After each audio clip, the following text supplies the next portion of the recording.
ये एक advance technology है। बत्तख, मछली, मुर्गी पालन, पानी भी क्लियर रहेगा। तो लोग अगर इसमें मांसाहारी बत्तख रख देगा, कुल मछलियां खा के चल जाएगा। एक छोटी साइज की मछली होती है, वो 2 महीने में ही बड़ी हो जाती है। खाकी कैम्बल बत्तख की एक खासियत होती है कि वो इंटीग्रेटेड खेती, इंटीग्रेटेड इसे कहता है मिक्स्ड। इसे क्या कहेंगे? मिक्स्ड। ये तो समझ में आ गया। मिक्स्ड खेती किसे कहेंगे? जब आप खेती भी कीजिए और पशुपालन भी कीजिए। क्या कीजिए? पशुपालन, पशुपालन भी कहे। लेकिन ये क्या होता है? समेकित कृषि या खेती के साथ साथ ये एक एडवांस टेक्नोलॉजी है। एडवांस टेक्नोलॉजी के तहत एक का वेस्ट पदार्थ दूसरे के लिए भोजन बन जाता है। एक का वेस्ट पदार्थ दूसरे के लिए भोजन बन जाता है। जैसे देखो, मछली जो होता है उसके शरीर को हाई प्रोटीन चाहिए, हाई प्रोटीन चाहिए। लेकिन मुर्गी जो होती है, सब मुर्गी का जो बीट होता है, जो टॉयलेट लेट्रिन जो होता है मुर्गी का, वो बहुत ही ज्यादा हाई प्रोटीन मिनरल वाला होता है। तो जब हम उसमें डाल देते हैं तो मछली जो होती है वो उसको खा लेती है। मछली क्या कर जाती है? खा जाती है। लेकिन मछली का जो डाइजेस्टिव सिस्टम है ना, उसमें से केवल प्रोटीन निकाल लेता है, केवल प्रोटीन निकाल लेता है, बाकी उसके वेस्ट पदार्थ को फेंक देता है। जैसे हम नाक से सांस जब लेते हैं तो हम ऑक्सीजन नहीं लेते हैं, विभिन्न प्रकार की गैस लेते हैं, जैसे कार्बन डाइऑक्साइड, CO2, कोई सिगरेट पी के धुआं उड़ाया है, कहीं कुछ हो रहा है, लेकिन हमारा फेफड़ा उसमें से केवल ऑक्सीजन छीन लेता है, बाकी सबको वापस कर देता है। उसी तरह जो मछली जो होती है, जो मुर्गी बीट करती है, जो उसका लेडी होता है, बीट होता है उसका, तो उसमें से केवल मछली का जो पाचन तंत्र है केवल प्रोटीन खींच लेता है, बाकी वेस्ट पदार्थ को फेंक देता है। तो समेकित कृषि ऐसे ही होती है। जैसे आप देखिए, यहां पर हम समेकित खेती में क्या कर सकते हैं? मुर्गी पालन। कौन सा? मुर्गी, मुर्गी, मुर्गी, बत्तख, मछली। अब समझो क्या है, ध्यान से समझो। मुर्गी के साथ बत्तख या मुर्गी पाल लीजिए, उसके साथ क्या पाल ले? मछली। अब जैसे ये तालाब है, ध्यान से समझो, ये तालाब हो गया। ये क्या हो गया? तालाब। आप यहाँ पर बना दो मुर्गी के रहने वाला, मुर्गी के रहने वाला यहाँ बना दो, यहाँ खंभा डाल देते हैं यहाँ पे, ताकि ये स्ट्रक्चर इस तरह बना रहेगा। इसमें पानी है, यहाँ पानी है।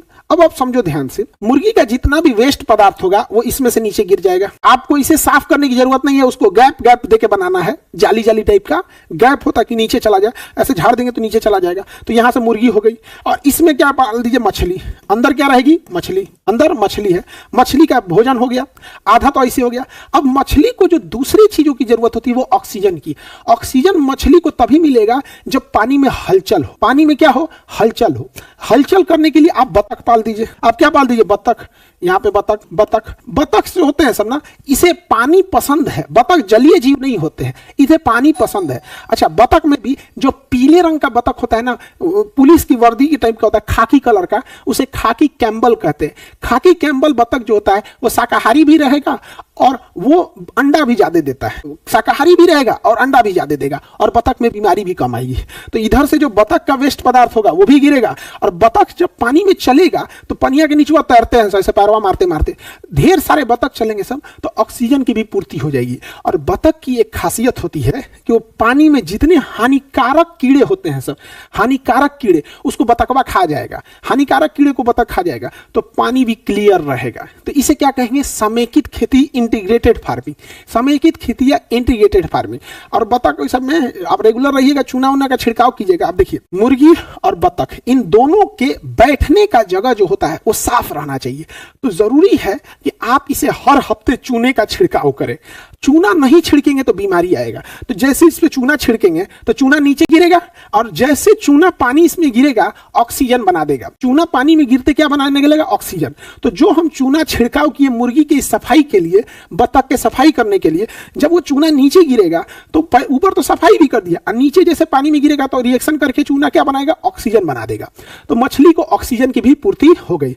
छोटी मछली को खा जाएगा। बत्तख शाकाहारी वाला ले रहे हैं या मांसाहारी वाला ले रहे हैं, इस पे डिपेंड करता है। लोग अगर इसमें मांसाहारी बत्तख रख देगा मांसाहारी बत्तख रख देगा, कुल मछलियां खा के चल जाएगा। यहाँ नहीं समझे? आगे बढ़े। उसी को क्या कहते हैं? समेकित खेती। अब देखो, मछली जो होती है, मछली को तालाब का ढाल तिरछा चाहिए होता है, तो इसलिए तालाब का ढाल जब तिरछा बनाएंगे तो मछली के लिए अच्छा होता है। लेकिन तालाब का ढाल खड़ा बना दीजिएगा, खड़ा तालाब का ढाल बना दीजिएगा तो वहां झींगा के लिए अच्छा होता है। तो चारों कोना जो रहेगा उसमें एक कोना का ढाल एकदम खड़ा बना दीजिए, उधर झींगा पाल दीजिए, खत्म कहानी, हो गया झींगा। समझ में कि नहीं आ गया? तो इसी को क्या कहते हैं? समेकित खेती, इंटीग्रेटेड फार्मिंग कहेंगे। फार्मिंग। क्या कहेंगे? Integrated farming. ये जो तालाब है, ये तालाब के पास पानी रहेगा कि नहीं रहेगा?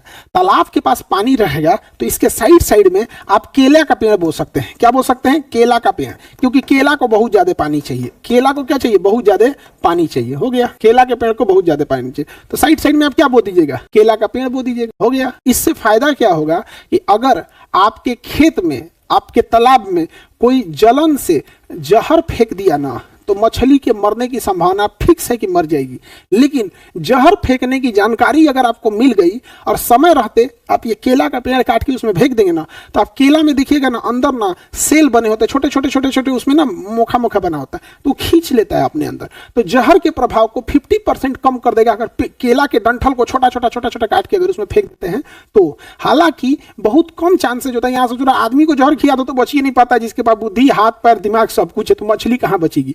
यही सब चीजें ना गांव में सबसे खराब लगती है, सबसे खराब लगती है। सर राजस्थान में ये नहीं हो सकता? बिल्कुल हो सकता है राजस्थान में, बशर्ते, सुनिए ध्यान से, राजस्थान में करने के लिए तालाब जब आप खोदिएगा, तो जब आप तालाब खोदिएगा ना राजस्थान में, तो तालाब के नीचे प्लास्टिक बिछाइएगा, मोटा प्लास्टिक बिछाना पड़ेगा आपको तालाब के नीचे, ताकि पानी नीचे ना जा सके।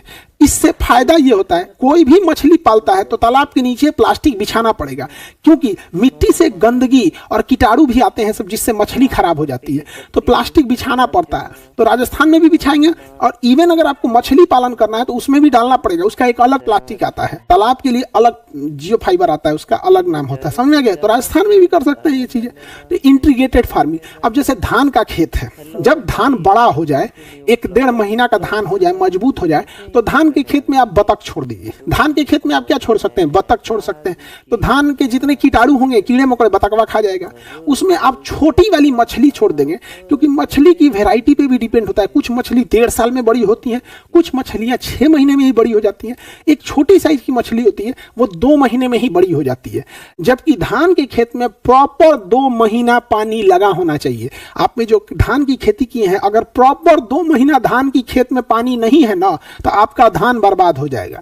तो आप वो छोटका मछलियां डाल सकते हैं, एटलीस्ट जब तक 2 महीना में होगा और उसमें मछली आ जाएगी यहाँ पर। तो ये कई टाइप की होती है। सर बतकवा गोभी का पत्ता खा जाता है, तो भूखले रहेगा तो कुछ और खा जाएगा।